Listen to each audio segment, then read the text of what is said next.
হযরত খালিদ বিন ওয়ালিদ রাদিয়াল্লাহু তাআলা আনহু তার উপাধি ছিল সাইফুল্লাহ অর্থাৎ আল্লাহর তলোয়ার হিসেবে খ্যাত ছিলেন। তিনি যে কোনো যুদ্ধে যাবার সময় স্থায়ী টুপি নিশ্চয় মাথার উপর রাখতেন এবং সব সময় জয়ী হয়ে ফিরতেন। কোনো এক সময় পরাজয়ের মুখ দেখেননি।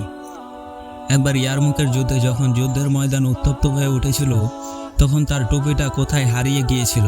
তিনি যুদ্ধ করা বাদ দিয়ে টুপি খুঁজতে লাগলেন। এদিকে শত্রুদের পক্ষ থেকে তীর পাথর নিক্ষেপ করা হচ্ছিল। সৈন্যরা মৃত্যু সন্নিকটে মনে করতে লাগলো। এ অবস্থায়ও হযরত খালিদ টুপির খোঁজে মগ্ন হইলেন। সৈন্যরা ওনাকে গিয়ে বললেন, জনাব টুপির চিন্তা বাদ দিন, যুদ্ধ শুরু করুন। হযরত খালিদ ওদের কথার প্রতি আক্ষেপ করলেন না। তিনি তার অনুসন্ধান যথারীতি চালিয়ে গেলেন।